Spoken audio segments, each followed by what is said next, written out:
अस्सलाम वालेकुम। आज हम होर्डिंग डिसऑर्डर को डिस्कस करेंगे। होर्डिंग डिसऑर्डर होता क्या है, इसके कॉजेज़ को देखेंगे, इसका डायग्नोस्टिक क्राइटेरिया देखेंगे, ये ओसीडी से कैसे डिफरेंट है और इसको हम ट्रीट कैसे कर सकते हैं। तो सबसे पहले व्हाट इज़ होर्डिंग डिसऑर्डर। ये एक ऐसा डिसऑर्डर है जिसमें अफेक्टेड पर्सन को एक कॉन्शियस अर्ज होता है चीज़ें जमा करने का, यानी ऐसी चीज़ें जिनकी रियल वर्ल्ड में कोई वैल्यू नहीं होती, जैसे कि ओल्ड बुक्स हो गई, न्यूज़पेपर्स हो गए, मैगज़ीन्स हो गए, आउटडेटेड कपड़े हो गए, जूते हो गए, यानी ऐसी चीज़ें जिनकी असल में कोई इतनी वैल्यू नहीं होती। और ऐसी चीज़ों से इनको इतनी अटैचमेंट हो जाती है कि जब इनको कहा जाए कि इसको डिस्कार्ड कर दिया जाए, उनको बहुत मुश्किल होती है, वो बहुत अपसेट हो जाते हैं और and they find it completely distressing to get rid of those items. जिस तरह की वो चीज़ें पोजेशंस जमा करते हैं, उनको उनकी वैल्यू दूसरों की नज़र में तो कुछ नहीं होती, लेकिन असल में जो बंदा कलेक्ट कर रहा होता है ऐसी चीज़ें, उसके लिए वो चीज़ें बहुत वैल्यू रखती हैं। उसको लगता है कि शायद उसके लिए फ़्यूचर में वो बहुत काम आएंगी, और उनको डिस्कार्ड करना, बस उस डिस्कार्ड करने में उससे बहुत वो अनकम्फर्टेबल फ़ील करता है। तो इसका डायग्नोस्टिक क्राइटेरिया इस तरह से पता चलता है कि जो बंदा इस तरह की पोजेशंस, यूज़लेस चीज़ें जमा करता जा रहा है, उसके आसपास बहुत हीप्स डर्टी चीज़ों के, बुक्स के और पाइल्स हर जगह होंगे, कमरे में, लिविंग रूम में, जहाँ वो जाता है या रहता है, तब पता चल जाता है कि ये एक डिसऑर्डर बन चुका है। और दूसरा ये कि जो आइटम्स वो जमा करा होता है उनकी कोई वैल्यू नहीं होती, वैल्यूबल आइटम्स नहीं होते। तीसरा ये कि ऐसी चीज़ें जमा करने से उनकी जो नॉर्मल लाइफ की फंक्शनिंग है वो भी बहुत डिस्टर्ब हो जाती है, उनकी सोशल लाइफ डिस्टर्ब हो जाती है, स्कूल, वर्क, हर जगह। और यहाँ तक ये कि वो अपनी पर्सनल हाइजीन का ख्याल रखना भी बंद कर देते हैं, यानी उनके लिए एक ऐसी सेंटिमेंटल वैल्यू होती है उन चीज़ों की जो उनके आसपास वाले बाकी लोग नहीं समझ सकते। ऐसे लोगों को और भी को अकरिंग मेंटल हेल्थ इश्यूज़ हो सकते हैं, जैसे कि एंजाइटी, डिप्रेशन, स्ट्रेस या फिर कोई और पर्सनैलिटी डिसऑर्डर्स। और इनको एक ख़ास अटैचमेंट होती है अपनी उन पोजेशन से। अब ये ओसीडी से कैसे डिफ़र करता है कि ओसीडी में आपको ऑब्सेशंस होती हैं, यानी ओसीडी में अगर कोई बंदा ये चीज़ें कलेक्ट कर रहा है पोजेशंस, तो उसको वो जमा करा होगा सिर्फ जमा करने की हद तक, वो उसको उनसे कोई अटैचमेंट नहीं होगी उन चीज़ों से, बस वो for the sake of collecting वो बस उन चीज़ों को कलेक्ट कर। और दूसरा ये कि ओसीडी में वो बंदा फिल्थ से घबराता है, यानी उसके पास आसपास अगर गंद है, बुक्स के हीप्स लगे हुए, चीज़ों के हीप्स लगे हुए, तो वो उससे घबराता है। जबकि कि होर्डिंग डिसऑर्डर वाला बंदा उस माहौल में, डर्टी प्लेसेस पे बिल्कुल कंफर्टेबल फ़ील करता है, उसके लिए वो कोई प्रॉब्लम नहीं होती। ये दो मेजर डिफरेंसेस हैं ओसीडी में और होर्डिंग डिसऑर्डर में। अब अगर हम इसके कॉजेज़ को देखें, तो कॉजेज़ में सबसे पहला कॉज है ट्रॉमा।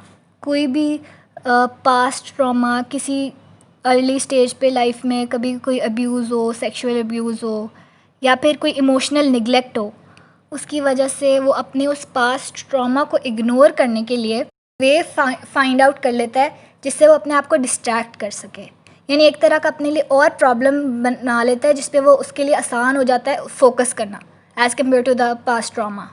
एक तरह की अनहेल्दी कोपिंग स्किल समझ लें, जो वो अपने आप को डिस्ट्रैक्ट करने के लिए एक एक्टिविटी टाइप ढूंढ लेते हैं, लेकिन इसका उनको कोई फ़ायदा नहीं होता, नुकसान ही होता है, क्योंकि उनकी डेली लाइफ की फंक्शनिंग इससे बहुत इफ़ेक्ट हो रही होती है। लोगों की ब्रेन फंक्शनिंग बहुत डिफरेंट हो जाती है, यानी इनका ब्रेन इतना डिफरेंटली वर्क करता है कि इसी वजह से इनकी जो ये चीज़ें पोजेशंस होती हैं, इनको डिस्कार्ड करना, इनसे गेट रिड ऑफ होना इनके लिए बहुत मुश्किल हो जाता है। इसके साथ साथ इनको और प्रॉब्लम्स होना शुरू हो जाते हैं, एंजाइटी बहुत बढ़ जाती है, जिसकी वजह से उनकी daily life, daily functioning, social life, सब कुछ बहुत अफेक्ट होता है। इसके ट्रीटमेंट को अगर देखा जाए तो इसमें काफ़ी केसेस में सीबीटी भी बहुत इफ़ेक्टिव रहती है, लेकिन हर केस में वो ज़्यादा नहीं होती। सीबीटी ज़्यादातर ओसीडी के लिए यूज़ की जाती है। तो इसके लिए जो ट्रीटमेंट यूज़ होती है उसमें सबसे पहली चीज़ है ट्रॉमा थेरेपी। ये होर्डिंग डिसऑर्डर ज़्यादातर ट्रॉमा या फिर इमोशनल निगलेक्ट की वजह से ही होता है, तो इसके लिए ट्रॉमा थेरेपी यूज़ की जाती है। ये एक ऐसी थेरेपी होती है जिसमें टॉक बेस्ड थेरेपी होती है, जिसमें तो टॉक आउट किया जाता है उस ट्रॉमा को, उसको डिस्कस किया जाता है, डिटेल में बात की जाती है, और इतनी डिटेल में जाके कि बाद में उसके लिए कोई इफ़ेक्ट उस पे, ब्रेन पे उसका नहीं होता, यानी वो उसका ब्रेन उससे प्रोसेस थ्रू कर लेता है और वो उस ट्रॉमा से बाहर निकल आता है। और ये प्रोफेशनल्स के थ्रू ज़ाहिर सी बातें की जाती है। ब्रेन को इतना टाइम दे दिया जाता है कि वो चीज़ों को प्रोसेस आउट कर लेता है, उस ट्रॉमा से कोप अप कर लेता है और उसे ओवरकम कर लेता है। एक और थेरेपी ट्रीटमेंट इसका जो है वो है EMDR, eyes movement desensitization and reprocessing, जो लाइसेंस्ड प्रोफेशनल्स करते हैं। इसमें ये होता है कि आइज़ को बैक एंड फोर्थ मूव कराया जाता है, एक तरह की REM स्लीप को सिमुलेट किया जाता है, जिसके थ्रू हमारी ब्रेन जो है एक ऐसा तरीका निकाल लेती है कि वो इन सारी चीज़ों को, ट्रॉमा को प्रोसेस कर लेती है। तो जो EMDR थेरेपिस्ट होता है, जब वो ये कर रहा होता है, जिसको बायलैटरल स्टिमुलेशन बोलते हैं, वो जब ये कर रहा होता है आइज़ की मूवमेंट वगैरह, उसके साथ साथ हम अपने ट्रॉमा के बारे में, जो अफेक्टेड पर्सन होता है वो बात करता है, अपने ट्रॉमा या डिस्टर्बिंग चीज़ के बारे में बात करता है, और ब्रेन जो है उससे खुद ही यूज्ड टू हो जाता है और उसको आराम से उस ट्रॉमा को कंफर्टेबली निकाल देते हैं वहाँ से, और ओवरकम कर लेते हैं आप इसको, ट्रॉमा को। इसके अलावा एक और थेरेपी जो इसके लिए है उसको बोलते हैं अटैचमेंट बेस्ड थेरेपी, जो इस पे फोकस करती है कि किस टाइप की अटैचमेंट हमारी उन पोजेशन से है। इसको अंडरस्टैंड करके हम एक ऐसा थेरेपेटिक रिलेशनशिप बना लेते हैं जिसमें हम अपनी जो अपब्रिंगिंग के फॉल्स बिलीव्स होते हैं, जो गलत ट्रॉमा से जिस तरह अफेक्ट हुआ था हमारा ब्रेन, उससे वो नॉर्मल की तरफ ले जाना शुरू कर देते हैं और हमारे कॉन्सेप्ट्स को वो बहुत हेल्दी कर देते हैं। मतलब वो अपसेटिंग कॉन्सेप्ट्स जो हैं बहुत नॉर्मल हो जाते हैं और हेल्दी हो जाते हैं।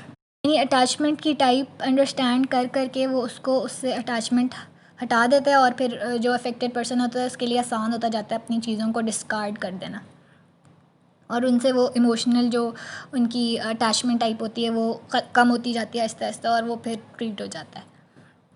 इसलिए इसमें बहुत ज़रूरी है कि होर्डिंग डिसऑर्डर का जो रियल कॉज है, जिसकी वजह से होर्ड कर रहा है एक बंदा, जो कि कोई भी ट्रॉमा भी हो सकता है, किसी क्लोज पर्सन की, कोई रिलेटिव की, पेरेंट की, स्पाउस की डेथ हो सकती है, लॉस ऑफ जॉब हो सकता है, या फिर लॉस ऑफ होम, या कोई भी ट्रॉमेटिक एक्सपीरियंस पास्ट में जिसने इतना अफेक्ट किया हो बंदे को कि वो अपने लिए और एक तरह का वे निकाल लेता है, डिस्ट्रैक्शन निकाल लेता है, जिससे वो अपने उस ट्रॉमा को भुला सके। इसलिए इसका रियल कॉज सबसे पहले समझना बहुत ज़रूरी है, उस कॉज पता चलने के बाद से ही ट्रीटमेंट ढूंढा जाता है। तो इसलिए अगर आपके आसपास अगर कोई भी है जिसको आपको लगता है कि ये ऐसा प्रॉब्लम है, ये डिसऑर्डर है, या आपको ख़ुद है, तो आप ज़रूर उसको हेल्प करें और आप ख़ुद भी ट्रीट करें इससे पहले कि ये ज़्यादा सीरियस हो जाए। और बस इतना ही था। कोई और क्वेश्चंस वगैरह हो तो आप लोग ज़रूर पूछें। And thanks for watching this video. Thank you.